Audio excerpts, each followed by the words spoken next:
Bonjour à tous, je suis ravi de vous accueillir ce soir pour ce nouveau live sur la plateforme WeSeed, live qui sera dédié au WeClub AgriTech, actuellement en collecte sur la plateforme WeSeed. Donc, on est désormais à la deuxième partie de ce live. Nous avons réalisé la première partie la semaine dernière et le replay est accessible depuis la plateforme WeSeed, WeClub AgriTech. Pour les WeSeeders qui ne sont pas habitués à ces lives, je vais rapidement vous expliquer le déroulé et les outils qui sont à votre disposition. Donc, en premier, vous pourrez retrouver en bas de votre écran le pictogramme Q et R. Vous pourrez, via cet outil, poser l'ensemble de vos questions aux dirigeants qui présenteront leur société aujourd'hui. Ensuite, sur le déroulé, donc, on assistera d'abord à une présentation de WeSeed par Frédéric Bernard ici présent, puis une présentation du partenaire Agri-Sud-Ouest Innovation. Nous vous présenterons ensuite le dispositif WeClub AgriTech et on laissera la main à l'ensemble des dirigeants, donc les 4 sociétés aujourd'hui présentes pour qu'ils nous présentent leur société, bien évidemment, et on assistera à la traditionnelle séance de questions-réponses. Bien, je vous remercie à tous et bonne écoute. Frédéric, je te laisse la main pour la présentation de WeSeed. Très bien, merci Bastien. Bonjour à tous. Je vous remercie d'avoir rejoint ce live et voilà, d'être attentif à ce dispositif et à ces startups qui vont du coup se prêter à l'exercice du pitch pour vous expliquer qui ils sont et pourquoi et en quoi leurs solutions sont pertinentes dans le cadre de la transition agroécologique. Alors, je vais tout d'abord vous présenter WeSeed. Donc, WeSeed, on est un acteur indépendant, un leader historique du crowdfunding. On a été créé en 2008. Aujourd'hui, WeSeed, c'est 40 collaborateurs basés principalement sur Toulouse. Mais on accompagne des entreprises sur l'ensemble du territoire français. On a un statut de prestataire de services d'investissement car le crowdfunding est fortement régulé et on a un statut particulièrement exigeant. On est la seule plateforme qui finance la transition énergétique et environnementale à avoir ce statut en France. Et on est également une plateforme engagée puisqu'on a pris le statut de société à mission et on est également labellisé financement participatif pour la croissance verte. Aujourd'hui, WeSeed, c'est un portefeuille de 783 projets qui ont déjà été financés pour à peu près 350 millions d'euros investis grâce à notre communauté, notre large communauté d'investisseurs qui compte aujourd'hui 185 000 membres et un noyau important d'investisseurs récurrents de 22 500 personnes. Aujourd'hui, le ticket moyen sur notre plateforme est 2 100 € et le portefeuille moyen de projet par investisseur est de 14 projets. Donc, nous vous remercions pour votre fidélité et votre confiance sur les projets. Aujourd'hui, WeSeed Transition, donc là, je fais un petit focus sur la transition énergétique et environnementale. On a accompagné plus de 80 projets, levé plus de 30 millions d'euros. Et si je refais un focus sur les activités AgriTech, FoodTech, on est à peu près aujourd'hui à 7,6 millions d'euros investis et 30 projets financés. Donc, on a une expérience assez importante sur le domaine de l'agritech. Et dans cette démarche que l'on a de mettre en place des WeClubs, c'est-à-dire des opérations collectives d'investissement, puisque nous en avons lancé 6 à ce jour et déjà collecté 6,5 millions d'euros, nous avons trouvé important de consacrer un WeClub au domaine de l'agritech, comme nous avons pu le faire sur le domaine de la santé, de l'économie bleue et de l'immobilier. Donc, ce dispositif de WeClub est un dispositif en action et notamment dédié à l'accompagnement de start-up. Nous sommes associés à un partenaire de premier plan dans le domaine de l'agritech pour la mise en place de ce WeClub AgriTech et en l'occurrence le pôle de compétitivité Agri-Sud-Ouest Innovation, pour lequel nous accueillons aujourd'hui son directeur général, Laurent Augier, à qui je laisse la parole pour présenter le pôle de compétitivité. Merci Frédéric et bonsoir à tous. Donc, merci, on est effectivement très fiers d'accompagner ce dispositif, ce premier dispositif du coup national avec vous sur la plateforme WeSeed et sur l'agriculture agroalimentaire. Donc, quelques mots sur le pôle de compétitivité Agri-Sud-Ouest Innovation. Nous sommes une association qui rassemble des acteurs du monde économique et du monde scientifique. Et notre objet, c'est de vous accompagner, d'accompagner nos adhérents pour la compétitivité, la dynamique de nos territoires au travers d'un levier essentiel qui est celui de l'innovation et avec un objectif bien évidemment de pouvoir ensemble nourrir la valeur des agrochaînes, c'est-à-dire de l'amont agricole jusqu'à l'aval agroalimentaire. On peut passer au suivant. Nous sommes un réseau de 420 membres, 420 adhérents, principalement issus donc, du monde économique, et en particulier des PME, qui sont situés sur les régions d'Occitanie et de Nouvelle-Aquitaine. Le moteur et la principale mission que nous avons, c'est d'être un catalyseur d'opportunités, et en particulier d'opportunités d'innovation pour ce grand secteur agricole et agroalimentaire, qui est le premier secteur socio-économique de nos territoires, et comme je le disais, donc ancré en sud-ouest, mais aussi avec un pied européen pour une plus grande visibilité de nos actions, et aussi tout simplement pour être connecté avec les grandes orientations politiques et innovations européennes qui sont déclinées ensuite sur nos territoires. Ça, c'est un slide, je vais passer très rapidement, je ne vais pas le commenter, pour dire que globalement, on n'est pas tout seul à faire de l'innovation. Vous avez ici une carte qui présente beaucoup d'acteurs, aujourd'hui plus ou moins structurés à une échelle territoriale, nationale et européenne. Et donc, vous pouvez avoir forcément la bonne porte qui peut vous accompagner. Le réseau européen aussi est un réseau qui est relativement étoffé, qui continue à s'étoffer avec des partenaires que l'on va trouver dans différents pays, notamment donc, en proche du sud-ouest avec nos partenaires espagnols pour lesquels on peut travailler sur des problématiques effectivement de transition environnementale, que ce soit agricole ou agroalimentaire. On peut passer aussi sur celui-ci. Alors, je vais m'arrêter ici parce qu'effectivement, donc le cadre de cette action, elle est importante. On répond, le secteur aujourd'hui agricole agroalimentaire répond à un certain nombre d'enjeux. Vous les voyez ici listés, et en particulier l'innovation dans ce secteur est importante, et les startups que vous voyez ici aujourd'hui, comme celles de la fois passée, sont celles qui vont en fait produire ces innovations de demain et qui vont répondre aux enjeux de demain. Donc c'est bien évidemment dans le cadre de ces grands enjeux qu'elles se positionnent, que ce soit sur fournir une offre alimentaire à l'échelle mondiale, en qualité, en quantité, arriver à décarboner nos industries. L'agriculture et l'agroalimentaire est à la fois un levier, mais aussi un client pour ça. C'est aussi bien évidemment des enjeux de santé globale, que ce soit la santé des hommes, santé des plantes et santé de l'environnement. Et puis aussi bien évidemment toutes les exigences sociétales, que ce soit en termes de circuits courts, d'économie circulaire ou d'engagement en termes de valeur et de traçabilité. Un point sur nos domaines d'innovation, que là aussi je vais balayer rapidement. Les entreprises que vous allez voir sont directement en lien avec des innovations qui sont parmi ces 6 secteurs.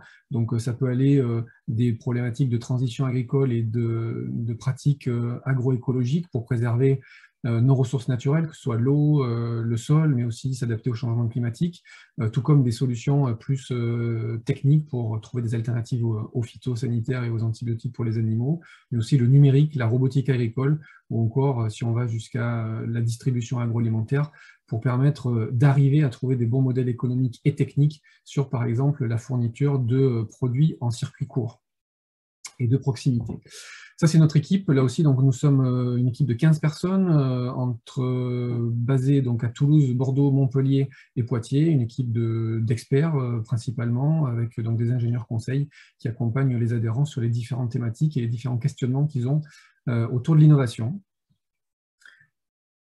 Un point sur nos adhérents. Donc, vous avez ici une photographie de notre conseil d'administration. Vous y retrouvez les principaux acteurs socio-économiques de notre territoire, et puis 3 autres typologies d'acteurs que je n'ai pas citées, puisque même si nos principaux adhérents sont des acteurs économiques, nous avons également une pluralité d'acteurs avec la recherche, la formation et le transfert. C'est aussi grâce à eux qu'on va trouver ces solutions, et grâce à eux qu'on va faire émerger les innovations de demain, et puis aussi les collectivités locales et des partenaires thématiques qui sont également importants pour à la fois constituer un réseau plus large, mais aussi pour trouver les bonnes opportunités et les bonnes déclinaisons en termes de politique publique. On peut passer au suivant. Alors ceci, ce sont nos grandes catégories de services, donc je vais faire rapide puisqu'il ne me reste plus trop de temps. Le réseau et les compétences, c'est tout ce qui est l'animation de nos adhérents, de nos 400 adhérents. Donc vous pouvez être adhérent au pôle et vous allez y trouver tout un panel d'événements, on en fait à peu près 80 par an, qui vont tourner autour de sujets divers et variés, entre l'innovation et les grands enjeux que j'ai cités précédemment, et aussi deux autres volets qui sont plus de l'accompagnement spécifique à nos membres sur une partie projet et sur une partie croissance. Donc projet, c'est plus accompagnement au projet d'innovation et à l'émergence d'idées. Et puis aujourd'hui, on va se situer sur le volet croissance, où l'idée, c'est aussi de pouvoir fournir à nos entreprises, et en particulier aujourd'hui à nos startups, une possibilité d'être en mise en relation avec des investisseurs que vous êtes. On peut passer au suivant. Je vais décliner du coup quelques exemples effectivement de l'accompagnement croissance que l'on peut offrir à nos adhérents. Donc il y a aussi bien des bilans personnalisés pour voir comment se positionner par rapport à des offres innovantes et par rapport à un marché qui est en demande, mais qui parfois aussi a des difficultés à être mature par rapport à certaines innovations. Et puis des missions d'appui qui vont être spécifiques sur justement la formalisation de besoins qui peuvent aller du marketing stratégique, business développement ou de la relation investisseur comme on a ce soir. Nous sommes accompagnés également par un comité, un club expert conseil de 6 membres qui peuvent aussi amener des thématiques et des expertises complémentaires à celles du pôle pour accompagner ces adhérents. Voilà, donc on se positionne finalement en tant que coach de dirigeants et aussi potentiellement en assistant à maîtrise d'ouvrage. Dernière slide, je le crois, la suivante. Voilà, donc aujourd'hui, on est sur un dispositif donc, qui peut aussi aller jusqu'à de la labellisation d'entreprise. C'est un dispositif qui permet aux entreprises de pouvoir être finalement identifiées par des investisseurs. Donc, c'est les deux labels que vous voyez à droite, iFrance et Agrio. Je ne vais pas rentrer dans le détail. Si vous voulez, vous pourrez nous poser des questions et on pourra y revenir. Et puis, un certain nombre d'acteurs, dont WeSeed aujourd'hui, qui ont des démarches singulières, souvent très complémentaires d'ailleurs les unes des autres, par rapport aux différentes étapes de croissance des entreprises. Et aujourd'hui, on est sur des étapes plutôt amont de la croissance des entreprises. Je crois que j'en ai terminé, peut-être il y a un dernier slide. Oui, si, pardon, c'était juste notre actualité à venir sur les événements Agritech. Vous allez retrouver de toute façon sur notre site internet tous ces événements. Je voulais juste indiquer là les événements qui vont tourner autour effectivement de l'Agritech. Prochainement, on va avoir une déclinaison d'un projet européen qui s'appelle DIVA sur le numérique en agriculture le 21 juin. Aujourd'hui, il y avait le salon, un carrefour de l'innovation agricole du côté de Bordeaux. On a également en cours encore un challenge avec les négoces du Sud-Ouest avec un prix de 50 000 € pour développer justement des solutions innovantes avec ces négoces et aussi des programmes plus conséquents, par exemple comme Solnovo, qui est un programme d'accélération à la transition des agriculteurs vers l'agriculture régénératrice des sols. Et puis enfin, pour terminer, deux sujets. Un sujet qu'on a sur une thématique robotique agricole sur le secteur Occitanie et puis prochainement un événement sur l'innovation en viticulture qui aura lieu en Nouvelle-Aquitaine très prochainement. Voilà, désolé, je crois que j'ai fait une minute de plus. Merci Laurent pour cette présentation. Donc Laurent qui a présenté Agri Sud-Ouest Innovation, qui est le partenaire expert du dispositif WeClub Agritech. Et donc pour entrer un peu plus vivement dans le sujet, Frédéric va désormais vous présenter ce dispositif qui est le WeClub Agritech. Tout à fait. Donc, en fait, le WeClub Agritech, c'est un dispositif, on l'a bien vu avec ce que vient de présenter Laurent Augier, qui est complémentaire à tous les dispositifs publics. Et souvent, les financements privés vont venir et faire effet de levier sur ces financements publics. Le WeClub Agritech, c'est une opération de financement participatif et collectif qui permet d'investir dans un pool de startups innovantes et à potentiel. Et la thématique qui a été sélectionnée, c'est l'innovation au service d'une agriculture durable et saine. L'objectif pour des investisseurs, c'est de proposer à des investisseurs que vous êtes un investissement responsable qui va contribuer à soutenir le secteur de l'agriculture, auquel vous êtes certainement sensible. Et nous l'avons vu avec tout le plan gouvernemental qui présente un potentiel très important, la France étant le deuxième pourvoyeur de start-up, de solutions dans ce domaine-là au niveau mondial. Et bien sûr, en soutenant ces innovations, en fait, on soutient la transition agroécologique de l'agriculture, son efficience et la création et le maintien de l'emploi au niveau agricole et agro-industriel. Donc, c'est pour ça qu'avec Agri Sud-Ouest Innovation, nous avons sélectionné, nous avons fait un appel à manifestation d'intérêt auprès de startups qui ont ensuite été effectivement sélectionnés. Et nous souhaitons, par ce dispositif, en fait, vous proposer d'investir dans des startups qui sont un petit peu plus jeunes que ce que l'on a l'habitude de faire sur la plateforme WeSeed quand on vous présente une entreprise, un projet, mais du coup, des entreprises qui sont en devenir, qui ont des valorisations peut-être un petit peu moins élevées aujourd'hui, mais des espérances de plus-value plus élevées à terme. L'objectif aussi de ce dispositif, c'est de vous proposer en fait un portefeuille d'entreprises et donc de répartir le risque, de répartir le risque sur des activités qui ne sont pas toutes dans le même segment et puis effectivement des niveaux de développement des technologies différentes.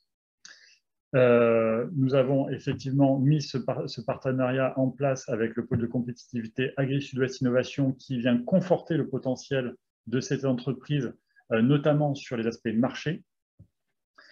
Et également, voilà, un des intérêts de ce dispositif pour les investisseurs, c'est également de permettre des potentielles défiscalisations, des potentielles réductions d'impôts, que ce soit sur l'impôt sur le revenu ou sur un dispositif d'apport-cession.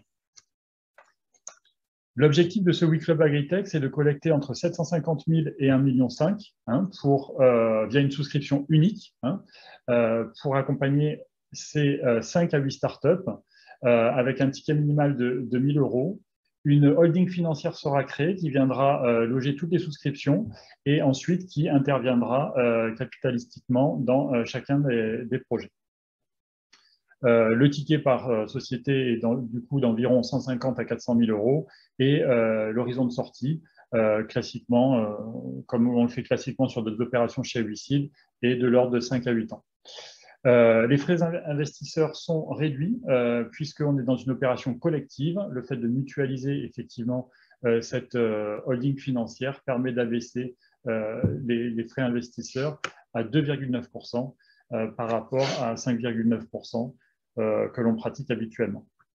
Alors, ce n'est pas parce que ces entreprises sont peut-être un peu moins plus jeunes que ce que l'on a l'habitude de proposer qu'elles n'ont pas fait l'objet d'un processus de sélection exigeant. Donc tout d'abord, il y a eu cet appel à manifestation d'intérêt avec le pôle Agri-Sud-Ouest Innovation. Et ensuite, on est entré dans un processus d'audit réalisé par WeSeed qui va qualifier les aspects internes au projet, c'est-à-dire les forces et faiblesses du projet, intrinsèque au projet, de l'équipe, de la techno, et ensuite tout ce qui est externe, donc aspects qui vont avoir trait à tout ce qui est opportunités, menaces liées à l'environnement. Avec ces deux aspects-là, nous allons pouvoir qualifier du coup la pertinence et vous proposer des projets à forte valeur ajoutée à horizon 5-8 ans. Voilà. Ensuite, une fois que cet audit est réalisé, un comité de sélection du projet composé des membres de la direction du WeSeed Transition et d'Agri-Sud-Ouest Innovation va valider les projets dans lesquels nous vous proposerons d'investir et nous vous laissons finalement la main pour confirmer ou pas des entreprises qui seront été sélectionnées pour qu'elles intègrent au final ce dispositif. Alors, aujourd'hui, nous avons 8 entreprises qui sont présélectionnées. Nous en avons déjà vu 4 lors du webinaire de la semaine dernière. Et aujourd'hui, donc, nous allons entendre les 4 autres startups présélectionnées qui vont pitcher devant vous et répondre à vos questions. Enfin, je leur laisse la parole. Merci Frédéric pour cette présentation. Donc en effet, comme il vient de le dire, donc on va assister aux présentations de GreenShield, Amiculteur, Asolia et Vegetal Signal. Et c'est la raison pour laquelle je vais laisser la main à Sébastien et Pierre pour la présentation de la toute première startup qui est Asolia. Bonjour. Donc, tout d'abord, merci pour le temps que vous nous accordez. Nous, on est Pierre et Sébastien, les fondateurs d'Asolia. On développe un outil d'aide à la décision pour aider les agriculteurs à définir de meilleurs assolements par les rotations de cultures qui optimisent le rendement. Donc, l'assolement, c'est la définition de l'assolement, c'est quelle culture on met sur une année sur chaque parcelle d'une exploitation. Et la rotation, c'est quelles cultures vont s'enchaîner sur une parcelle au fil des années. Notre outil se base donc sur une optimisation par de l'agronomie plutôt que par de la chimie ou de la mécanisation. C'est une pratique que j'avais parce que je suis agriculteur. Aujourd'hui, quand je dois choisir ce que je sème sur mes parcelles, j'en ai 20 qui vont de 2 à 20 hectares avec plusieurs types de sols. Je n'ai pas d'outils. C'est un calcul qui est laborieux. J'ai des contraintes réglementaires avec la PAC et j'ai besoin d'une vision stratégique, qu'elle soit à court terme, mais même à long terme. Slide suivante, s'il vous plaît. Donc, nous, on a créé un outil d'aide à la décision pour aider les agriculteurs et leurs conseillers avec un outil simple qui va en 30 secondes proposer les meilleurs assolements tout en optimisant les rotations et en intégrant les futures réglementations PAC. On peut passer à la slide suivante. Donc, comment ça fonctionne? L'outil, donc on a un algorithme qui va avoir besoin de données économiques et agronomiques et parcellaires. Donc, ces données-là, elles existent dans des outils de gestion parcellaire. On est en train de créer des ponts, des API pour rendre plus facile la saisie des données. L'algorithme va tenir compte aussi des contraintes de chaque exploitation. Donc, par exemple, Sébastien a un élevage bovin sur son exploitation. Il a donc besoin de minimum de tonnes de paille, minimum de tonnes d'ensilage chaque année qu'il doit respecter. Et l'algorithme va aussi prendre en compte un objectif long terme. Aujourd'hui, donc le seul objectif possible, c'est de maximiser la marge brute. On prévoit aussi d'intégrer des obligations de diminution d'IFT ou des maximisations de captation de matière organique dans le sol. Voilà, et donc l'outil va proposer avec toutes ces données-là 3 meilleures propositions d'assolement sur 3 à 7 ans en moins de 30 secondes. De suivante, et en attendant, IFT, c'est diminution des phytosanitaires. C'est un terme technique. Donc, qui on est, du coup? Donc, Pierre, du coup, qui est présent ici, est ingénieur informatique. C'est aussi mon cousin, du coup. Et il connaît bien le monde agricole. Il y a travaillé un peu en étant plus jeune. Et du coup, il est là-dessus, vraiment sur la partie informatique.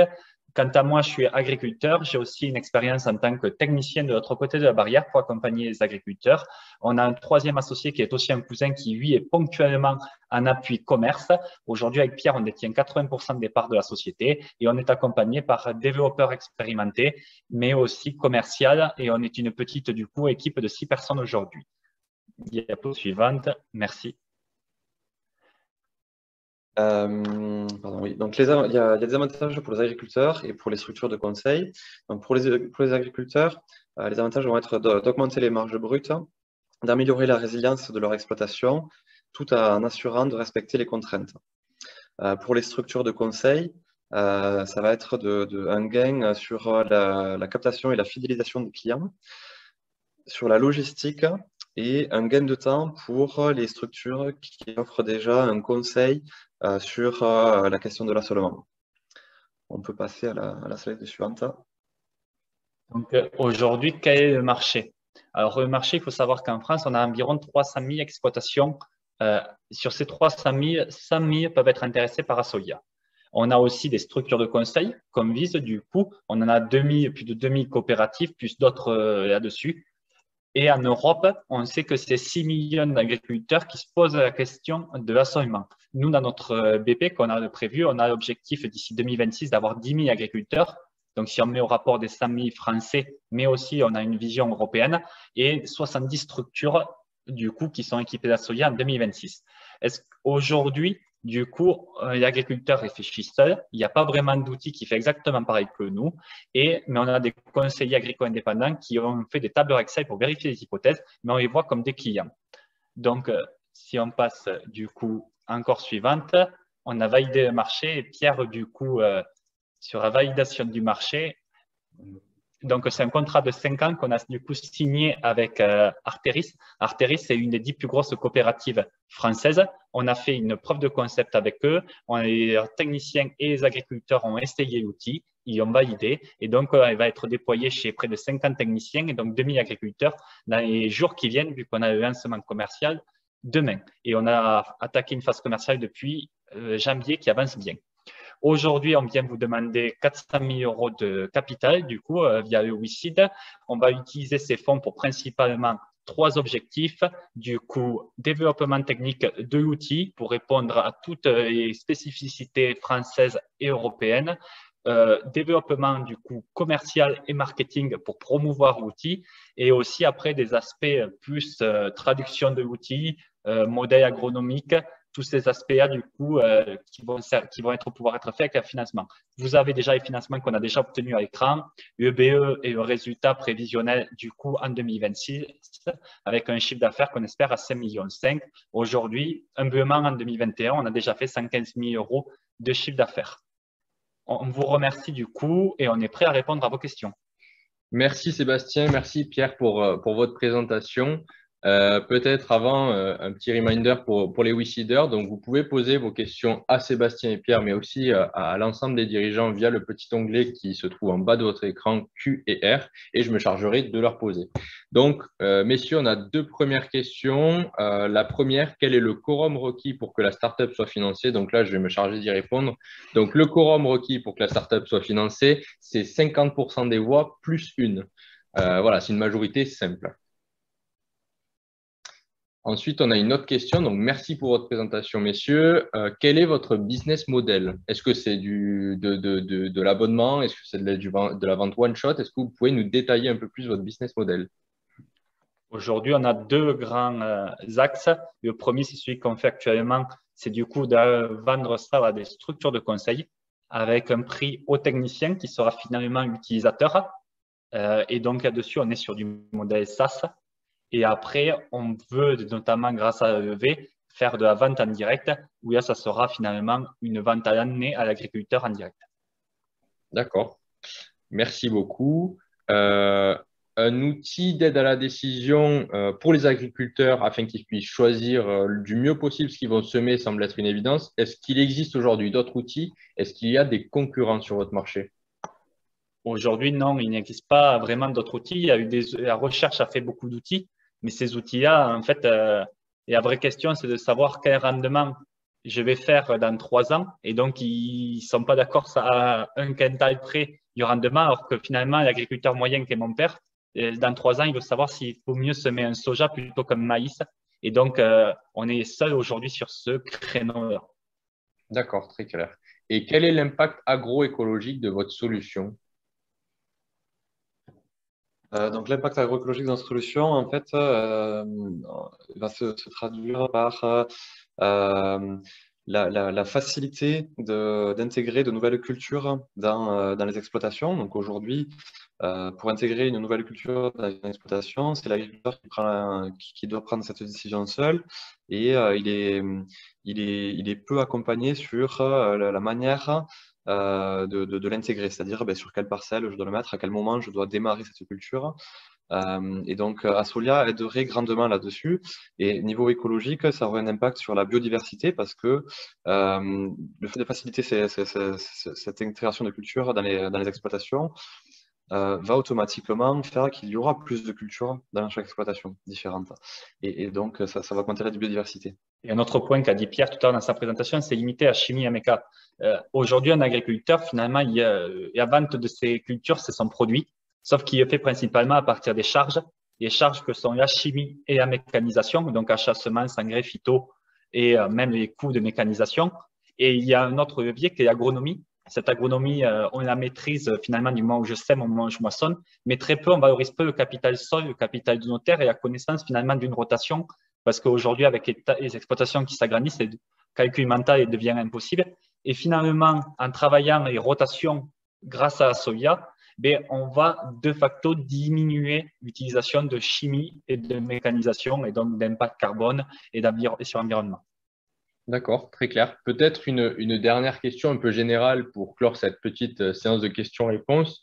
Il est important de connaître les valeurs, les ambitions des dirigeants, des sociétés dans lesquelles les investisseurs vont investir. Vous, quelles sont vos ambitions? Est-ce que c'est mener Asolia jusqu'à votre retraite? Quelles sont vos valeurs, vos ambitions, que ce soit à moyen ou long terme?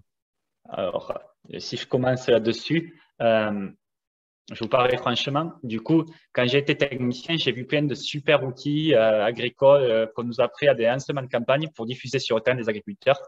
Ces outils-là, ils restaient 1 an dans les sacoches des techniciens et ils disparaissaient parce qu'en fait, ils n'étaient pas adaptés à ce qu'on avait besoin. Et aujourd'hui, il n'y a même pas 1% des agriculteurs qui utilisent des drones et tout ça. Donc, moi, mon ambition, c'est qu'enfin, on ait un outil qui marche en cours de ferme sur les grandes cultures, qui soit efficace le lundi matin et pas le dimanche au brunch pour faire joli. Je rigole, mais voilà, vous avez compris mes valeurs et en plus qui permettent de maximiser les marges et en fait de dégager du revenu aux agriculteurs et de les préparer à la transition et notamment au changement climatique.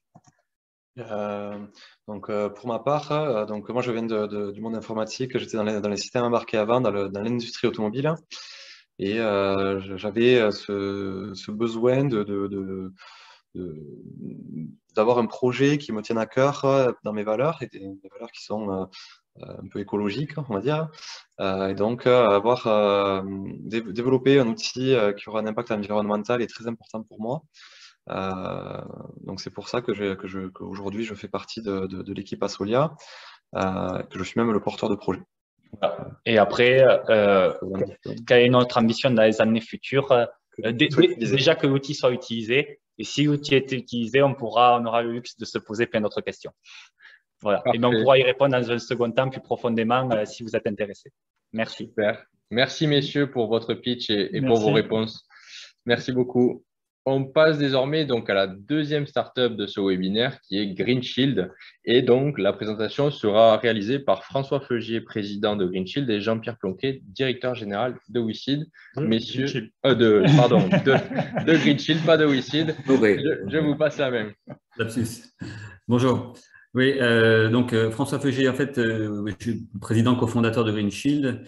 Et c'est Jean-Pierre qui va se charger de faire la présentation et après on reprendra ensemble pour les questions. Jean-Pierre, je te laisse la main. Merci François. Donc bonjour, je suis Jean-Pierre Plonquet, cofondateur et directeur général de GreenShield et j'ai le plaisir de vous présenter donc notre ambition.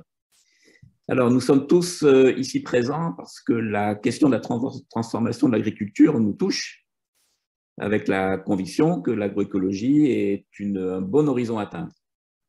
Alors, nous constatons tous que les choses bougent, néanmoins pas à la bonne vitesse, et plus particulièrement sur la manière de lutter contre les maladies des cultures, où l'usage de la chimie et des pesticides sont encore beaucoup trop importants.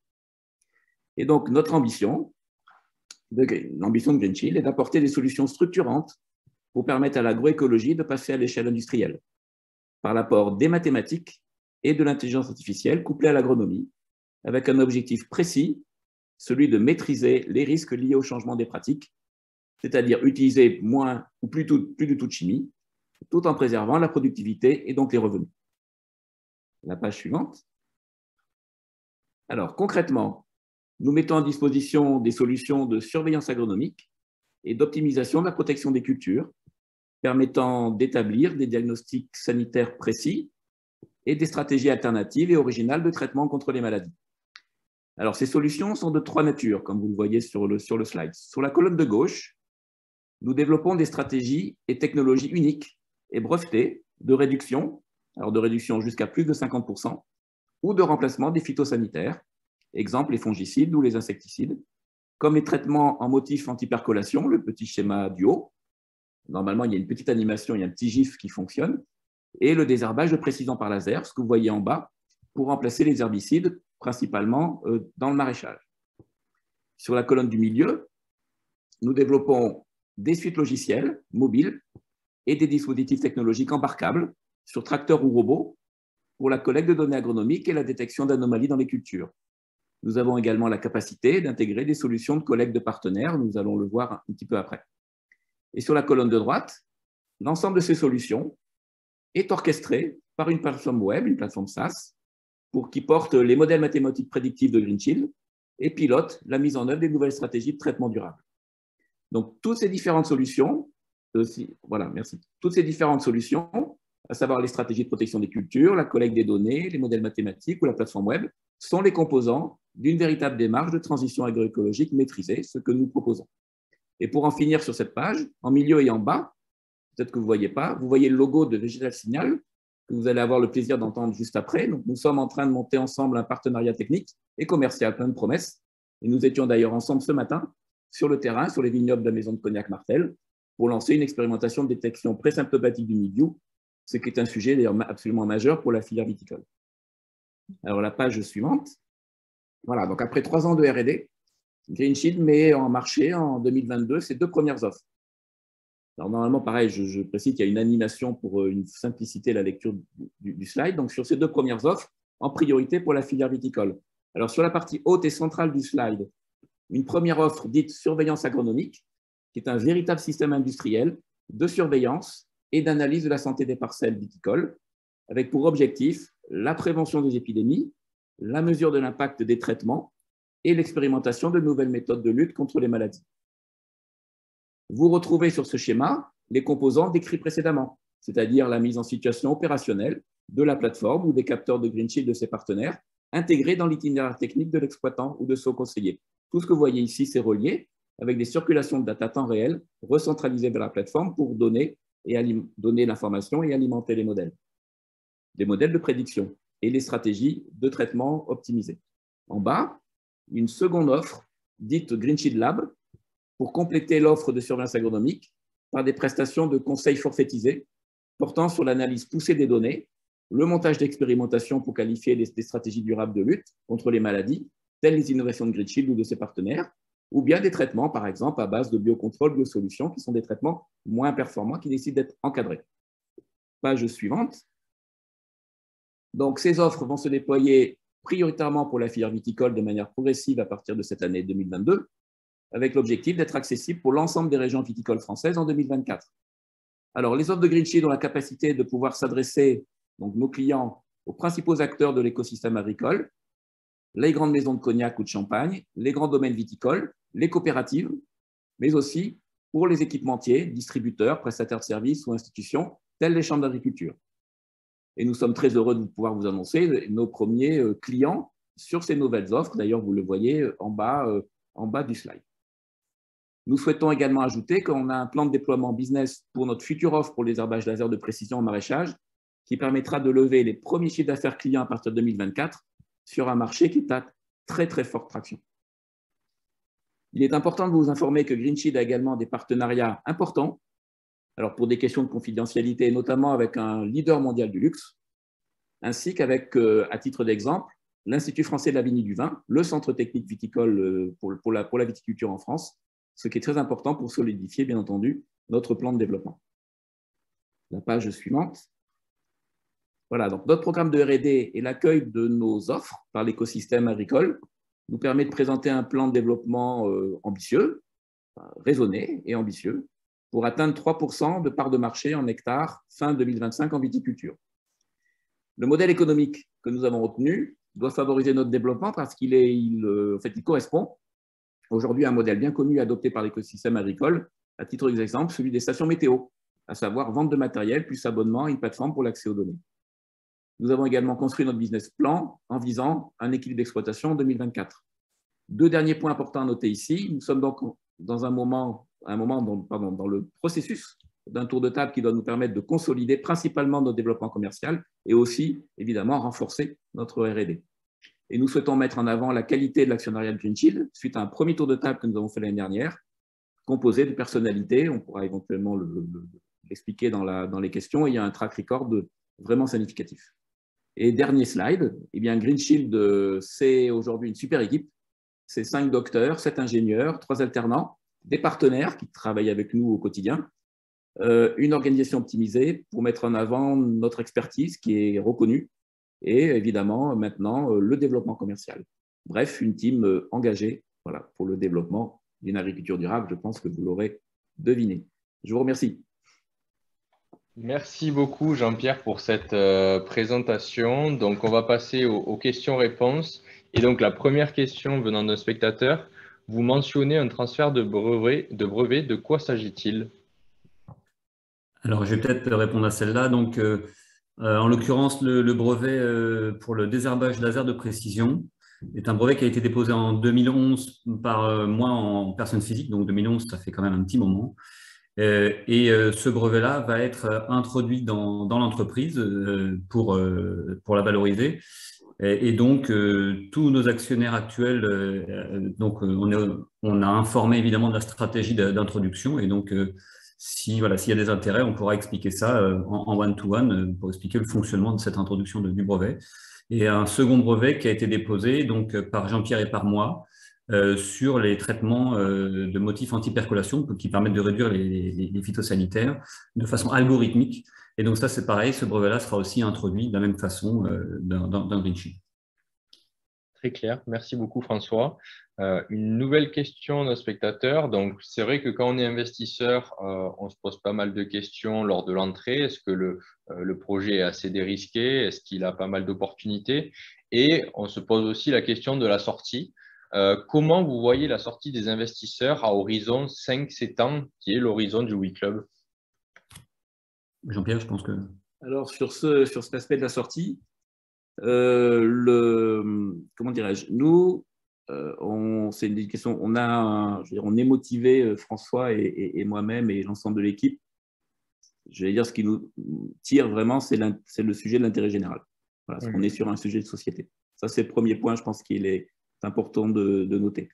Le deuxième, c'est qu'au regard de la manière dont nos offres sont accueillies et dont notre approche est accueillie par l'ensemble des acteurs de l'écosystème. Alors, on parle de la viticulture, mais pas que de la viticulture. On pourrait parler aussi du maraîchage, on pourrait parler des grandes cultures, hein, pommes de terre et betteraves, dans lesquelles nous avons également des actions de R&D. Je dirais qu'une sortie possible, outre le fait qu'on a évidemment un plan de financement qu'on espère intéressant avec des entrées de fonds institutionnels, qui peut être également un élément de sortie. Je dirais que la dimension, l'aspect peut-être rachat de l'entreprise par des acteurs agro-industriels pourrait être quelque chose qui pourrait être intéressant dans la mesure évidemment où ces acteurs correspondent, je dirais, aux valeurs que nous souhaitons déployer. Merci Jean-Pierre. Une nouvelle question, donc un peu similaire à ce qui a été posé à la précédente startup. Comment vous positionnez-vous par rapport à la concurrence? François? Alors, la concurrence, vraiment la spécificité de Green Shield, en fait, c'est le fait de rassembler deux mondes qui sont l'agronomie, d'un côté, et les mathématiques et l'IA.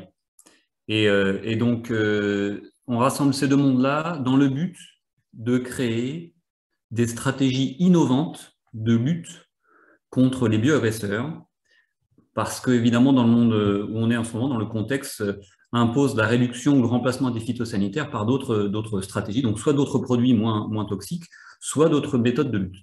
Et donc, ce que nous faisons, c'est que nous développons des méthodes donc, sur ordinateur qui nous permettent d'optimiser ces méthodes-là. Et une fois qu'on a identifié des méthodes qui permettent de réduire ou de remplacer les phytosanitaires de façon simple, déployable, économiquement viable, eh bien, on les teste sur le terrain. Et après, évidemment, on les déploie grâce à une offre. Et donc, par exemple, les motifs de pulvérisation anti-percolation, c'est quelque chose qui est basé sur, je ne rentre pas dans le détail, mais c'est la même histoire que le Covid, si vous voulez. Il n'y a pas besoin de vacciner tout le monde pour protéger tout le monde. Il suffit de vacciner une certaine fraction de personnes pour atteindre l'immunité collective. Et donc, on peut appliquer ce principe. Alors, je prends des raccourcis, mais parce qu'on n'a pas le temps. Et on peut appliquer ce principe-là pour protéger les cultures, en protégeant certaines parties des cultures, mais pas tout. Et finalement, toutes les cultures sont protégées contre les maladies. Donc ça, c'est un exemple de stratégies qu'on développe et qui sont innovantes. Si je peux peut-être… La question, c'est aussi la concurrence, tu sais? Oui, pardon. Et donc, du coup, on est de ce côté-là, côté brevet, évidemment. Donc, brevet, ça veut dire qu'on est les seuls à pouvoir à faire ce genre de choses-là. Et après, je dirais que c'est notre vision vraiment systémique des problématiques est assez horizontale, c'est-à-dire qu'on répond aux problématiques agricoles avec une vision globale. En fait, si je peux peut-être compléter, François, si tu permets, en fait, il y a trois grands axes dans ce qu'on fait. Il y a un cœur qui est la modélisation, avec et cette modélisation rapprochée à la mathématique rapprochée à l'agronomie. Aujourd'hui, il n'y a pas beaucoup d'acteurs qui la poussent aussi loin que nous le poussons. Et ça, véritablement, c'est pour ça que les choses sont brevetées et on n'a pas beaucoup de concurrence sur cet aspect mathématique. Et d'ailleurs, on travaille parmi les plus grands laboratoires de maths appliqués de France sur ces sujets-là. donc les maths appliquées à l'agronomie. En amont, il y a un travail sur la collecte des data. Là, sur la collecte des données agronomiques, vous pouvez avoir de la concurrence. Aujourd'hui, sur collecter de l'information sur le terrain. Donc là, on a décidé de développer également quelque chose, mais on est aussi ouvert au partenariat sur cet aspect collecte de données. Et troisième axe, c'est celui qu'on délivre des méthodes pour appliquer nos solutions. Donc concrètement, c'est des cartes de pulvérisation, plug and play, et le viticulteur, en l'occurrence, applique ça de la même manière qu'il applique aujourd'hui du traitement conventionnel. Donc et là, on est aussi, je dirais, on n'a pas beaucoup de concurrence sur cette dimension, notamment d'application. Donc le cœur, on est assez unique parce qu'on développe des choses très nouvelles. La collecte de données en amont, là, vous pouvez trouver de la concurrence. Et sur la partie application, ben, vous n'avez pas beaucoup de concurrence qui sont à la fois sur ces trois axes que je viens d'expliquer. Merci. Peut-être une dernière question très rapidement. Quelles sont les prochaines grandes étapes pour GreenShield? Alors, là pour le moment, donc c'est notre offre, mettre notre offre sur le marché, donc vigne. Donc c'est cette année qu'on commence cette mise en marché. On vise en 2024 une mise en marché pour le désherbage laser de précision en maraîchage. Donc ça, c'est vraiment la prochaine grande étape, je dirais, sachant que 2023 sera l'étape de croissance pour le marché de la vigne. 2024, mise en marché du désherbage laser. Donc là, c'est ce que disait Jean-Pierre, c'est vraiment un marché avec très forte traction. On a beaucoup de sollicitations pour cette solution-là. Et donc, on vise 2024 pour ça. Et puis, j'allais dire, moyen-long terme, on développe déjà, avec les partenariats à travers donc, les laboratoires ou des grandes coopératives, des solutions beaucoup plus orientées davantage à agroécologie en termes de stratégie de lutte pour actionner les leviers écosystémiques permettant de réduire ou remplacer les phytosanitaires. Donc, c'est un peu plus long terme. Donc, si effectivement, peut-être juste compléter aussi, c'est à court moyen terme, c'est vraiment le développement commercial cette année, vérifier notre modèle économique, vérifier notre approche, gagner nos 10 premiers vrais clients récurrents voilà, cette année et préparer l'année sur 23 qui va être vraiment l'année du premier développement en masse. Et puis, on a cette année également un objectif important sur le laser, notre module laser, pour faire un démonstrateur, cette fois-ci de désherbage de précision par laser, et notamment en partenariat avec Nayo Technologies. Voilà.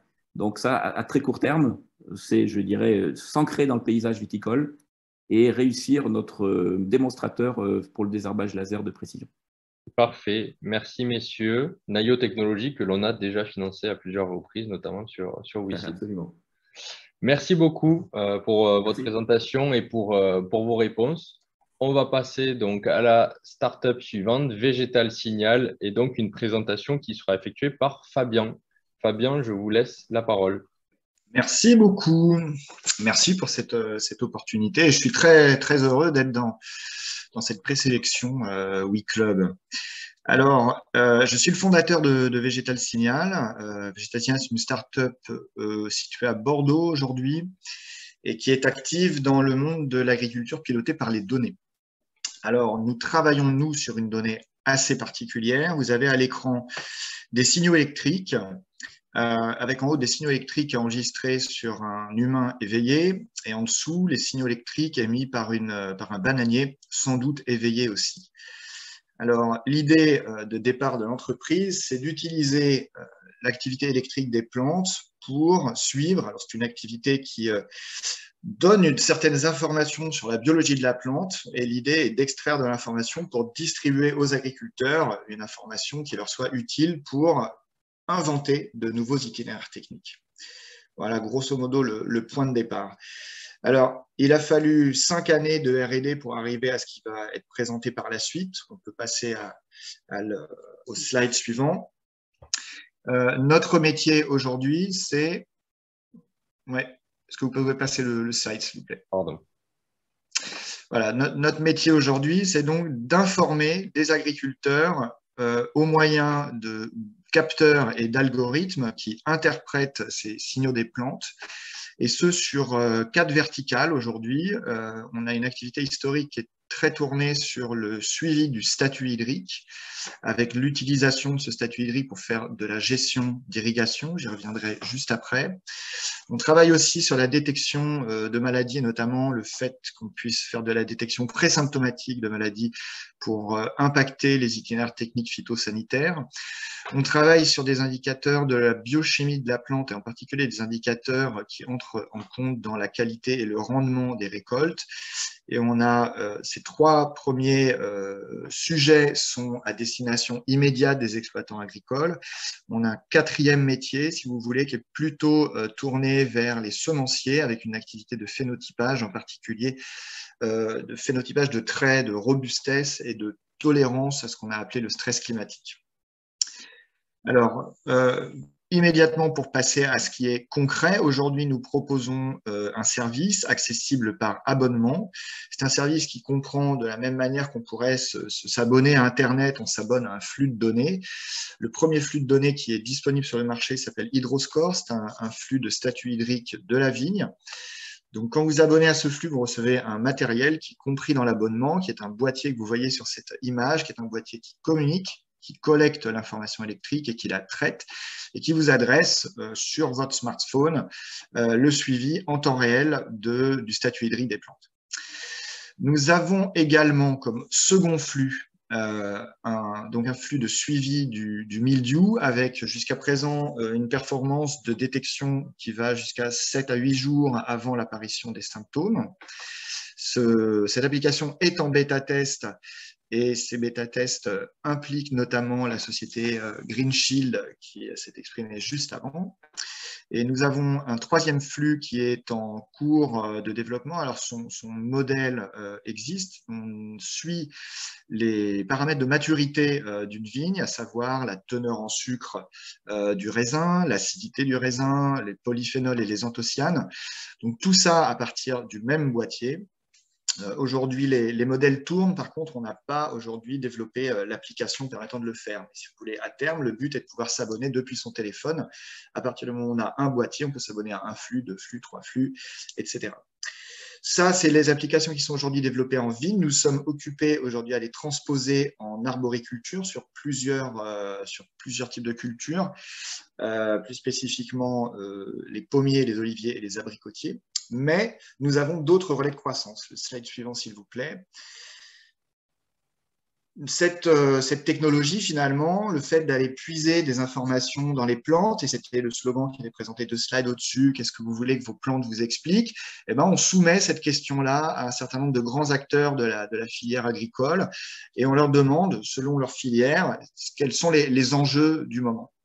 Et donc, on noue des partenariats qui sont des partenariats de co-développement et de R&D qui permettent de développer de nouveaux services qui vont à terme alimenter notre catalogue de services et ces services auront été élaborés avec ces partenaires. Donc, on est présent sur un très grand nombre de cultures. Ça va des céréales à paille, en passant donc par l'arboriculture. On fait du maraîchage sur les tomates, on travaille sur cannabis. Et pour la toute dernière, nous entrons sur le marché de la banane, puisqu'on a du matériel qui part aux Antilles dans 2 jours. Voilà, on collabore donc avec des acteurs plutôt assez costauds ou assez pointus techniquement.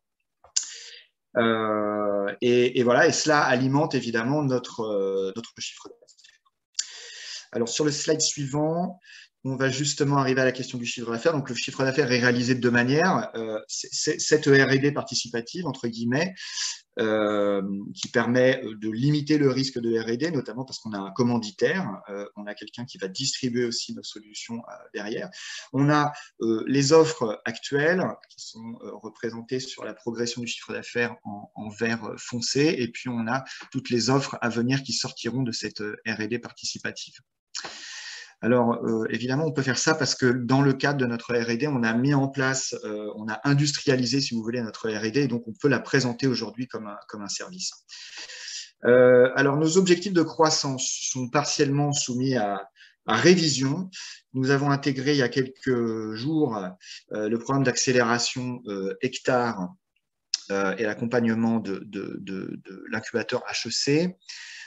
pour redéfinir ou valider en tout cas notre trajectoire, c'est-à-dire être capable d'identifier les bons moyens en termes d'investissement associés aux objectifs les plus pertinents.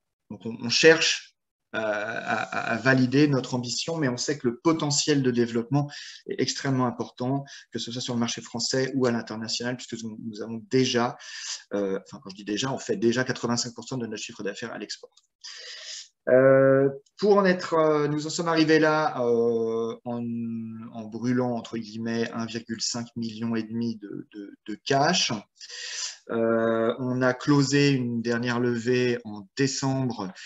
Voilà, donc vous avez les chiffres de la répartition de la table de capi, vous pouvez en prendre connaissance. L'objectif de la levée qu'on a closée là est de assurer notre entrée sur le marché, d'obtenir un maximum de preuves de marché, de preuves de traction pour définir la bonne ambition en 2023. Ça passe également par la consolidation de l'équipe, équipe qui est aujourd'hui extrêmement technique, et nous sommes en cours de recrutement de profils beaucoup plus commerciaux, soit stratégie commerciale marketing, soit force de vente, et des personnels plus qualifiés en termes d'industrialisation, qui est un des enjeux de l'année qui vient. Slide suivant, un zoom justement sur notre équipe actuelle. Nous sommes 10, sans compter donc des stagiaires et des leur nom m'échappe, mais des personnes qui sont alternantes, voilà, excusez-moi. Donc des profils extrêmement techniques. Ce qu'on peut retenir surtout, c'est qu'on est présent sur tous les métiers nécessaires pour réaliser le service que nous faisons. Nous n'externalisons rien, donc on fabrique et on conçoit notre matériel. Alors, on a un partenaire industriel qui nous fabrique nos capteurs, mais on conçoit nos capteurs. On a évidemment la main sur l'analyse de données, qui est un peu le cœur, la constitution des modèles et l'analyse de données. On a notre équipe informatique qui assure le fonctionnement des capteurs, la réception des données et la délivrance des données aux agriculteurs. Et puis on a évidemment notre indispensable équipe d'agronomie qui nous accompagne transversalement sur tous ces aspects techniques. Voilà, je pense que j'ai à peu près terminé. Un slide de synthèse. Donc, un potentiel, nous sommes déjà présents sur le marché en viticulture, on entre sur le marché arboricole, on a un potentiel de marché qui fonctionne sur pratiquement toutes les cultures qu'on a testées aujourd'hui, y compris du gazon technique. On a une équipe qui est extrêmement polyvalente. Et nous avons, pour les quelques chiffres, donc 5 années de R&D et 5 brevets déposés qui ont largement compté dans la valorisation de l'entreprise. On a une base de données également qui est, à notre connaissance, la plus importante au monde, qui est de 3,5 millions d'heures d'enregistrement. 12 projets actuellement dans le portefeuille de R&D participative, et donc une application sur le marché depuis le mois de décembre dernier. Voilà, voilà. Voilà, un slide pour finir avec une liste de récompenses et une photo dont on est très fier de l'ambassadeur de France en Afrique du Sud qui visite une de nos expérimentations à Stellenbosch. Merci beaucoup, Fabien. Merci, avec plaisir. Merci Fabien pour cette présentation. Donc, on va passer aux questions-réponses. Donc, première question, CD Environnement est au capital de la société. Quel est l'historique? Ont-ils l'intention d'augmenter leur participation?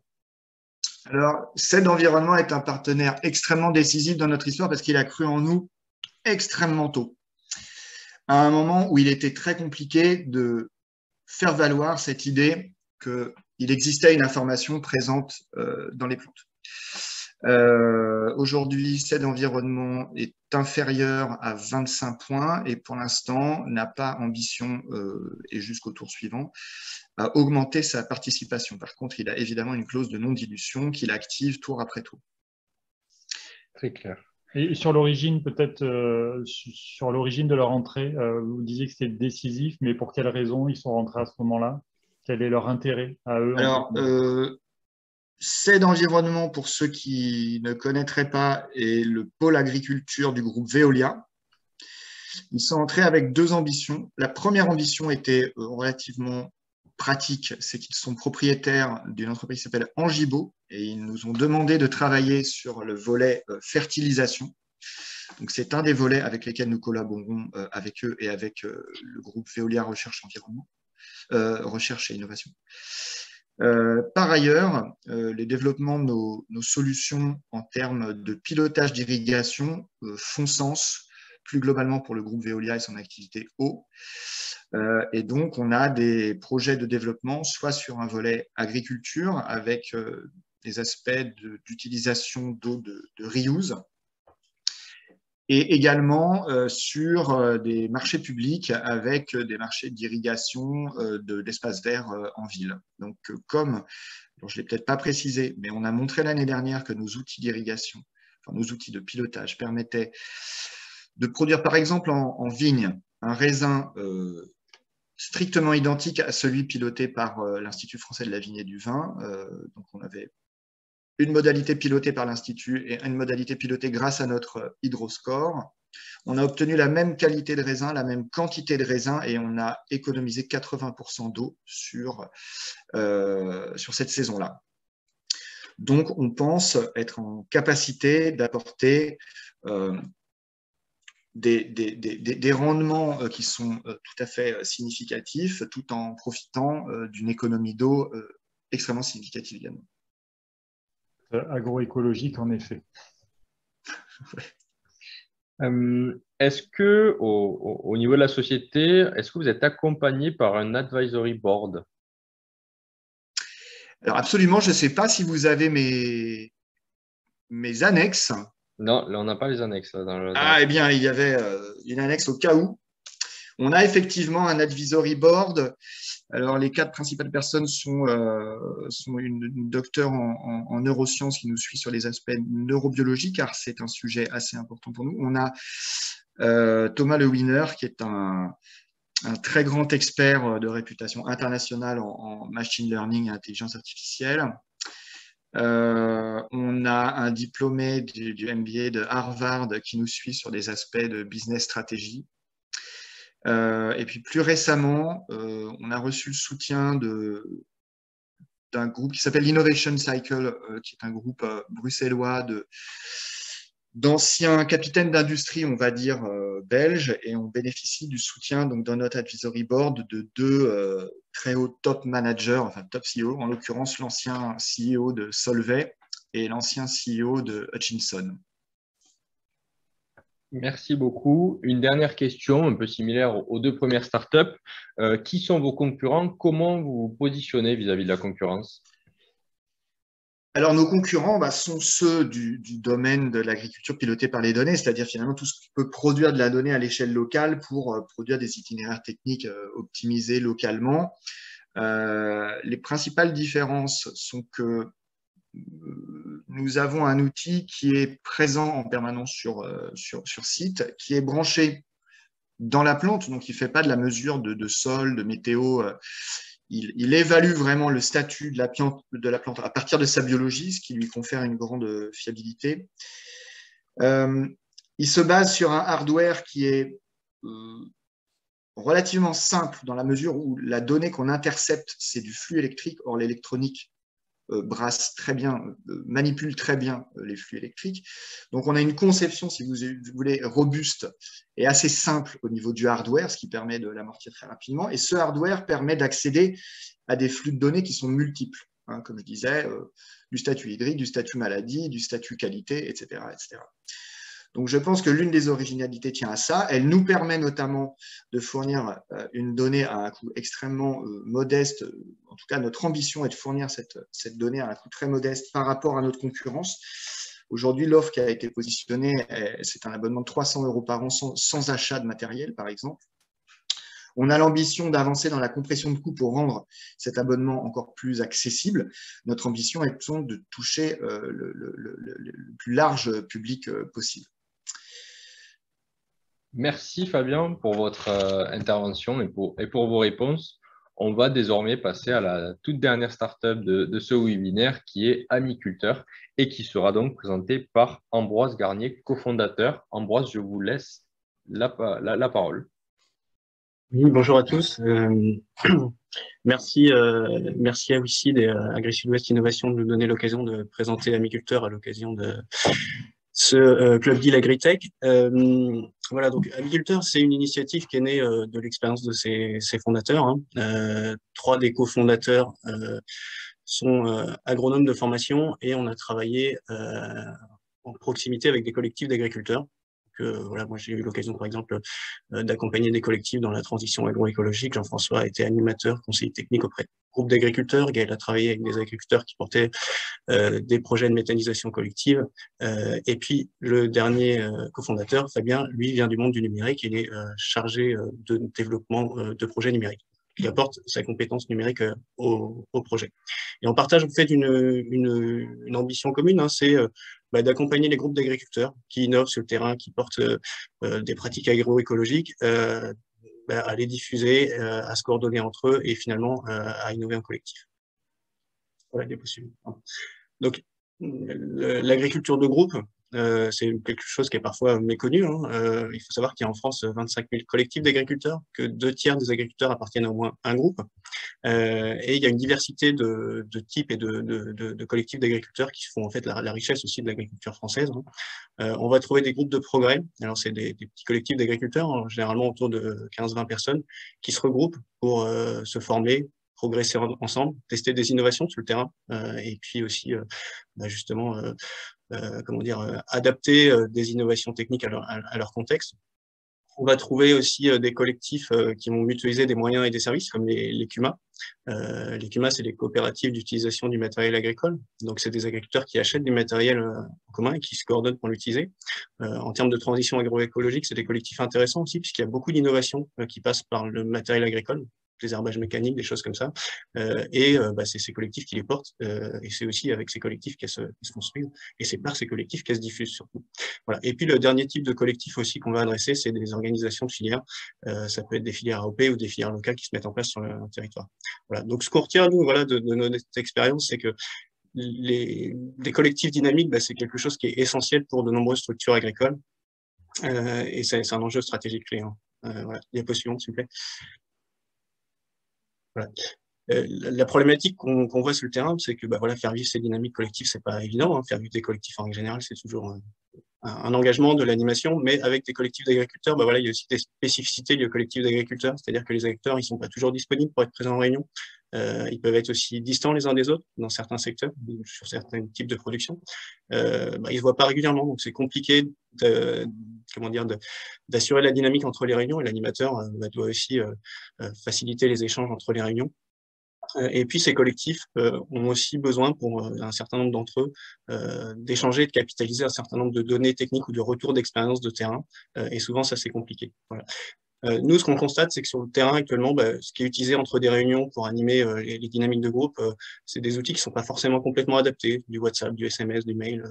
Voilà, ça prend du temps. Les animateurs rappellent plusieurs fois, ou les conseillers, la même information. Les agriculteurs perdent du temps. Et donc, on a développé, diapo suivante, s'il vous plaît, une solution spécifique qui s'adresse au collectif d'agriculteurs qu'on a conçu en lien avec des animateurs et des collectifs d'agriculteurs, avec pour objectif de justement faciliter les dynamiques collectives, la coordination entre les personnes et aussi les échanges entre les temps présentiels. Donc la plateforme, elle est accessible sur smartphone, tablette et ordinateur. Et l'idée, c'est d'avoir tout au même endroit, de pouvoir participer simplement à des collectifs et d'avoir accès aux échanges, aux documents du collectif et aussi à des outils qui permettent de capitaliser les expériences au sein du collectif. Voilà. Diapo suivante. Voilà. Donc, ce qui va nous différencier de propositions concurrentes, hein, puisque des plateformes collaboratives, il y en a un peu dans tous les secteurs d'activité, il n'y en avait pas en agriculture, c'est que on va adresser des besoins métiers. Et dans les collectifs d'agriculteurs, on a besoin de remonter un certain nombre de données quantitatives ou qualitatives, hein, des retours d'expérience d'agriculteurs, des retours d'expérience de terrain, et notamment pour progresser et innover ensemble. Donc, on a développé avec justement avec ces collectifs des fonctionnalités spécifiques qui vont permettre d'organiser des observateurs participatifs, faire des suivis de biodiversité, des suivis de ravageurs, sur la base de formulaires qui sont complètement paramétrables par l'animateur du groupe en fonction des besoins. Voilà, si on veut faire un suivi comptage spiral ou autre ravageur, on peut le faire. Si on veut organiser dans une CUMA, par exemple, un suivi d'usage du matériel et de savoir combien de temps on a utilisé quel matériel, est-ce qu'il y a de la casse, des choses comme ça pour faciliter la coordination, on peut le faire. Et ça, c'est des choses qui sont compliquées sur WhatsApp, par exemple. Dès qu'on veut capitaliser de l'information sur WhatsApp, ça ne marche pas. Et on a développé quelque chose aussi qui est spécifique, qui va s'adresser à des collectifs qui mettent en place des essais participatifs. Alors, en termes de transition agroécologique, il faut voir aussi qu'il y a beaucoup d'innovations qui viennent du terrain, par les agriculteurs qui innovent eux-mêmes, et notamment dans des cadres collectifs. Et les agriculteurs ont par exemple testé des modalités innovantes. Par exemple, on a des collectifs qui vont tester des couverts végétaux au maraîchage bio et voilà, tester différentes modalités, 3-4 couverts qui leur semblent intéressants, et les 10 agriculteurs du groupe les testent chez eux. Et quelque part, quand on teste à 10, on va plus vite que si on teste sur 10 ans tout seul. Voilà. La problématique dans ces situations-là, souvent, c'est les agriculteurs ne sont pas nécessairement expérimentateurs, donc il faut qu'ils soient cadrés dans la mise en place du protocole. Et puis, il faut aussi qu'ils aient des solutions simples pour remonter les données et aussi leurs observations ou leurs ressentis avec les problématiques des fois un peu qualitatives de est-ce que c'est simple à mettre en place, combien de temps ça met en place, qui sont essentielles justement ensuite à l'appropriation et à la diffusion des innovations. La diapo suivante, s'il vous plaît. Donc, où on en est actuellement on a actuellement une vingtaine de structures clientes. On a développé notre MVP en relation avec des partenaires de terrain entre 2018 et 2020. On a été 2 fois lauréat du programme DIVA, donc des financements européens à l'innovation. Et donc, on a développé Amiculteur. La commercialisation a commencé il y a 1 an et l'objectif de la levée de fonds, là, c'est d'accélérer commercialement. Donc, c'est notre première ouverture du capital. Voilà, et donc l'objectif, c'est d'accélérer et de poursuivre le développement de notre solution pour répondre aux besoins de nos clients et avec une perspective d'ouverture à l'international, puisqu'effectivement des collectifs, il y en a en France, il y en a dans les pays francophones limitrophes à la France et il y en a dans tous les pays, il y en a dans beaucoup de pays. Quelques éléments pour conclure sur la levée de fonds et puis l'utilisation, l'usage qu'on planifie. Diapo suivante, s'il vous plaît. 2 axes majeurs de développement, renforcer l'équipe commerciale, donc ça passe par finalement embaucher des ETP commerciaux, quelque part doubler la taille pour l'instant d'une petite équipe, on est 4 associés puis on a une alternante, donc doubler la capacité commerciale de l'équipe, développer des offres de services auprès des grands comptes. C'est-à-dire que notre ambition, ça va être d'adresser des chambres d'agriculture ou des coopératives pour lancer 5, 10, 20 groupes et finalement les accompagner dans la mise en place d'une logique d'animation mixte, présentielle et digitale de leur collectif et mettre en place aussi avec eux des démarches d'expérimentation participative avec les agriculteurs. Et puis le second volet est plus technique où là, on a un certain nombre d'améliorations et de poursuites de développement de notre plateforme qui sont prévues avec notamment la poursuite de l'amélioration des fonctionnalités de capitalisation et de partage des expériences, un certain nombre d'améliorations de parcours client, d'ergonomie, de traduction de la plateforme aussi, et puis des fonctionnalités un peu plus spécifiques pour faciliter l'animation de grands réseaux, de grands collectifs d'agriculteurs. Voilà, je vous remercie et je suis à votre écoute pour les questions. Merci Ambroise pour votre présentation. Donc, dernière séance de questions-réponses. Donc, une première question. Si j'ai bien compris, votre outil est dédié à l'agroécologie. Pourquoi s'être focalisé sur cette thématique? Alors, nous, on adresse des collectifs d'agriculteurs.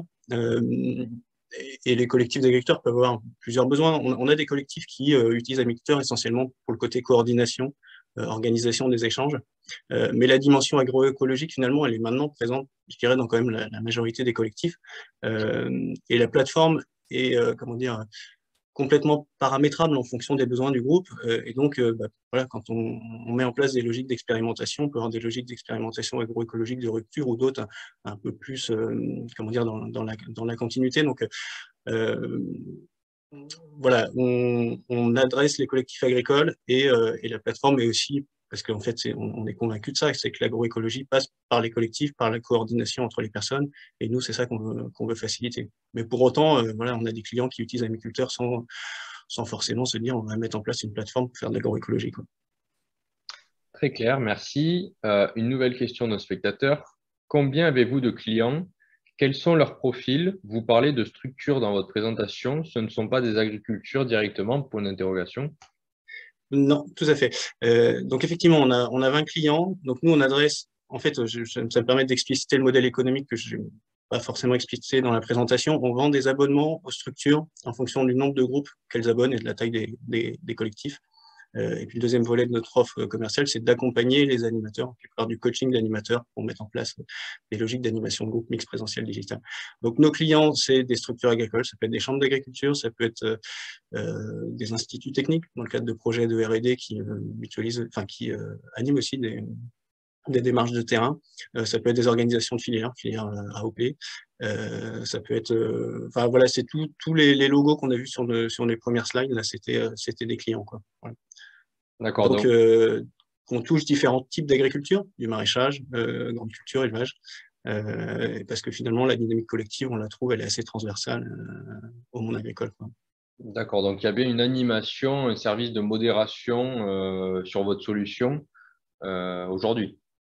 Alors, nous, en fait, on met à disposition la plateforme auprès des structures, et les structures, elles ont des animateurs du groupe qui l'utilisent. Nous, on ne fait pas d'animation des collectifs d'agriculteurs. Par contre, on accompagne les animateurs à la prise en main de l'outil et à la mise en place de la démarche auprès de leur groupe, quoi. Vous êtes vraiment positionné sur la partie tech.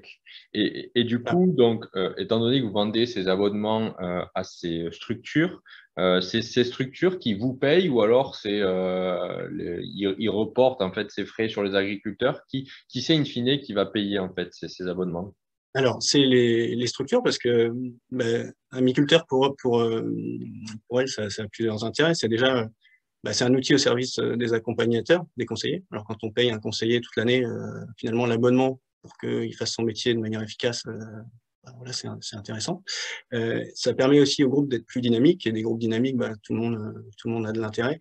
Et puis, on a aussi un certain nombre de clients, des fois d'associations d'agriculteurs qui font financer l'abonnement dans des appels à projets ou des choses, puisqu'en fait la transition agroécologique est quand même soutenue et notamment il y a des collectifs innovants qui sont financés avec des fonds pour l'animation. Et donc nous, on arrive à faire passer des abonnements aussi là-dessus. Donc en règle générale, c'est pas les agriculteurs qui payent, hein. Souvent ils se débrouillent pour que ça soit pas le cas, quoi. Et donc c'est habituel pour les conseillers d'utiliser des outils de communication comme celui que vous proposez pour discuter avec les agriculteurs? Alors, ça le devient, c'est-à-dire qu'on a, nous, très clairement vu l'effet du confinement sur l'usage des outils numériques collaboratifs de communication. Ça le devient, mais c'est aussi une évolution du métier d'animateur, hein, puisque avant un animateur ou un conseiller technique, il faisait du conseil en présentiel, dans la réunion bout de champ ou avec l'agriculteur. Et on voit que le métier évolue. Il devient mixte avec des temps d'animation présentielle et des temps d'animation digitale. Voilà. Et donc, cette évolution du métier, nous, on l'accompagne, puisqu'en fait, on est aussi animateur de base et on s'enrichit des retours de nos clients pour les aider à justement construire des démarches d'accompagnement de groupe qui soient efficaces, quoi, tout simplement. Voilà. D'accord. C'est le deuxième volet de notre offre commerciale, l'accompagnement. Donc, une dernière question d'un de nos spectateurs. Quel est selon vous le potentiel marché ou en tout cas le nombre de cibles clients? Alors, nous, on a un horizon client à 100 groupes fin 2023, enfin 100 groupes, 100 structures clientes fin 2023, en sachant que effectivement plus ça va, plus on vise des clients qui abonnent plusieurs groupes, hein, et un horizon en 2027 à plus de 600 structures clientes, ce qui représente à peu près 50 000 agriculteurs sur la plateforme. Parfait. Parfait. Merci Ambroise pour votre présentation et pour vos réponses. On est donc à la fin de ce second webinaire. Donc, on a eu l'occasion d'avoir la présentation de la société Asolia, Greenshield, Végétal Signal, Amiculteur aujourd'hui. Lors du dernier webinaire effectué le 17 mai, on a eu l'occasion de voir les sociétés Les Plantations d'Acapella, Chestnut, Divines et Rosella Biosystem. On a donc terminé ce webinaire WeClub Agritech. Peut-être, Laurent, est-ce que vous avez un dernier mot à dire à nos WeSeeders avant que je puisse clore ce webinaire? Oui, je pense qu'il y a un mot important. Sans doute, ils ont aussi participé à d'autres WeClubs sur d'autres thématiques. Je pense qu'aujourd'hui, l'agriculture et l'agroalimentaire, c'est quand même vraiment un pilier de tous les enjeux qu'on peut avoir dans le futur, que ce soit sur le changement climatique, sur l'alimentation, sur la santé, etc. Donc, il ne faut pas oublier qu'au-delà des aspects très techniques qui ont été portés par les startups, derrière, il y a vraiment des grands enjeux et qu'on a besoin, ils ont besoin aussi de ces apports citoyens pour faire changer le système et pour pouvoir trouver des solutions le plus vite possible. Voilà. Merci beaucoup, Laurent. Oui, moi, je voudrais également rajouter juste un point sur effectivement la diversité qu'on a pu voir au travers de ces 8 startups. On va aussi bien sur la production que sur des biomolécules issues de l'arboriculture, des systèmes de gestion du fourrage, voilà, des sites qui permettent de gérer du collectif, enfin des solutions numériques qui permettent de gérer du collectif, et puis toutes les autres entreprises que vous avez pu écouter aujourd'hui. Donc je vous encourage vraiment à regarder le replay de la session précédente si vous n'avez pas eu l'occasion de découvrir ces 4 premières startups. Voilà, j'espère que ce live aura répondu à vos questions et vous aura éclairé sur ce dispositif. Voilà, et donc je vous rappelle donc, que le WeClub AgriTech est actuellement en collecte sur la plateforme WeSeed, donc weseed.com, et que vous pouvez y souscrire à partir de 1 000 €. Je remercie donc tous les dirigeants ainsi que tous les investisseurs, WeSeeders, spectateurs qui ont assisté à ce webinaire, et je vous donne rendez-vous donc pour un prochain webinaire. Au revoir. Au revoir, merci à tous.